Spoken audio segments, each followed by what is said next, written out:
Our other top story tonight, 2 men are recovering in the hospital following a shooting on Madison's east side. Today's violence hit too close to home for both police and neighbors alike. Adam Duxter explains why.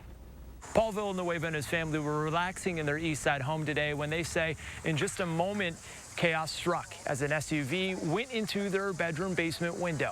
It's the latest in a string of gun violence that has both Villanueva and local police saying enough is enough. This store camera video shows the moment an SUV and a smaller car went around the corner of Oak and Commercial Ave earlier today.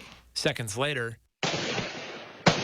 gunshots, and then a crash. The truck came here, went through here, and you can see my bedroom. Paul Villanueva could not believe it as the SUV with 3 men inside crashed mere feet from his bed and young child.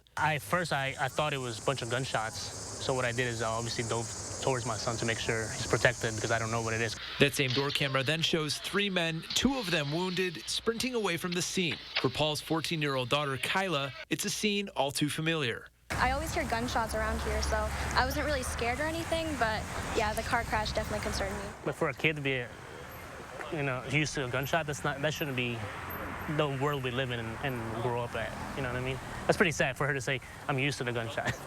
I mean,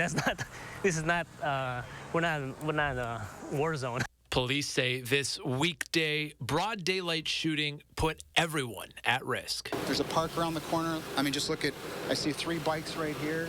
There's going across East Wash. There's no school. Very easily, this could have been you or I, someone we know. And tonight, that's when I heard the gunshot. That's when I dove up here. While the Villanueva family picks up the pieces, police say this trend of gun violence is moving farther from being an exception and more towards the norm with each act of violence. It's dangerous. I tell my friends and family, I'll be flat out.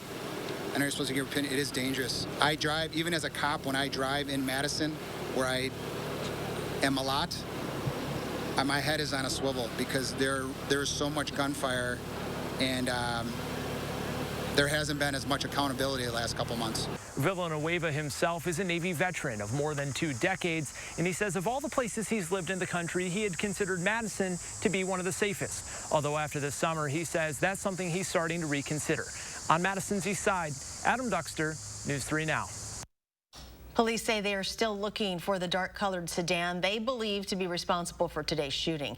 Anyone with information is asked to call Madison area Crime Stoppers.